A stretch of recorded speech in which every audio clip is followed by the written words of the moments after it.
नहीं, मैं कांग्रेस मुख्यालय में खड़ा हूं तो एसपी ज्वाइन करने का मतलब ही नहीं। मैंने तो बात एक कही थी कि हम लोगों को ईमानदारी के साथ अगर चुनाव के अंदर उतरना है तो हमें सोचना पड़ेगा कि भारतीय जनता पार्टी को हम किस तरह से हरा पाएंगे।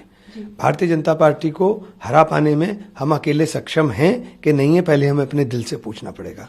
और जब दिल से जवाब आता है कि नहीं है और हमें साथ लेना चाहिए, तब मैं बोलता हूं कि उत्तर प्रदेश में ईमानदारी के साथ अगर लड़ना है तो सबको मिलकर के हमको साथ लड़ना पड़ेगा। तो आप कहना चाहते हैं कि अगर सत्ता में आना है तो कांग्रेस के लिए जरूरी नहीं है, ये एक अलायंस देश के लिए और प्रदेश के लिए जरूरी है। ये अलायंस इसलिए जरूरी है कि आज ध्रुवीकरण की जो बात होती है कि एक तरफ वो वोटों का ध्रुवीकरण है जो प्रो बीजेपी है और एक तरफ वो लोग हैं, चाहे उसके अंदर नौजवान हो, चाहे उसमें किसान हो, चाहे उसके अंदर महिलाएं हो, चाहे उसके अंदर व्यापारी हो, जो लोग भाजपा के उत्पीड़न से और भाजपा की अराजकता और भाजपा के इस भ्रष्टाचारी शासन से निजात पाना चाहते हैं। एक तरफ वो हैं। अगर दोनों तरफ के वोटों को, इधर के वोट और उधर के वोटों को, बहुत साफ कहना चाहता हूं, भाजपा ने बहुत मेहनत कर करके अपने संगठन को मजबूती के साथ खड़ा कर दिया।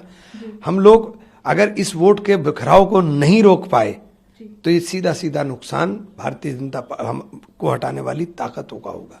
जी, तो आप कहना चाहते को अलायंस कर लेना चाहिए अपकमिंग इलेक्शन? निश्चित रूप से, मैं पहले दिन से बात कह रहा हूँ, इस पर अभी कायम हूँ। नहीं, मैं कांग्रेस मुख्यालय में खड़ा हूं तो एसपी ज्वाइन करने का मतलब ही नहीं। मैंने तो बात एक कही थी कि हम लोगों को ईमानदारी के साथ अगर चुनाव के अंदर उतरना है तो हमें सोचना पड़ेगा कि भारतीय जनता पार्टी को हम किस तरह से हरा पाएंगे। भारतीय जनता पार्टी को हरा पाने में हम अकेले सक्षम हैं कि नहीं है, पहले हमें अपने दिल से पूछना पड़ेगा। और जब दिल से जवाब आता है कि नहीं है और हमें साथ लेना चाहिए, तब मैं बोलता हूं कि उत्तर प्रदेश में ईमानदारी के साथ अगर लड़ना है तो सबको मिलकर के हमको साथ लड़ना पड़ेगा। तो आप कहना चाहते हैं कि अगर सत्ता में आना है तो कांग्रेस के लिए जरूरी नहीं है, ये एक अलायंस देश के लिए और प्रदेश के लिए जरूरी है। ये अलायंस इसलिए जरूरी है कि आज ध्रुवीकरण की जो बात होती है कि एक तरफ वो वोटों का ध्रुवीकरण है जो प्रो बीजेपी है और एक तरफ वो लोग हैं, चाहे उसके अंदर नौजवान हो, चाहे उसमें किसान हो, चाहे उसके अंदर महिलाएं हो, चाहे उसके अंदर व्यापारी हो, जो लोग भाजपा के उत्पीड़न से और भाजपा की अराजकता और भाजपा के इस भ्रष्टाचारी शासन से निजात पाना चाहते हैं। एक तरफ वो हैं। अगर दोनों तरफ के वोटों को, इधर के वोट और उधर के वोटों को, बहुत साफ कहना चाहता हूं, भाजपा ने बहुत मेहनत कर करके अपने संगठन को मजबूती के साथ खड़ा कर दिया।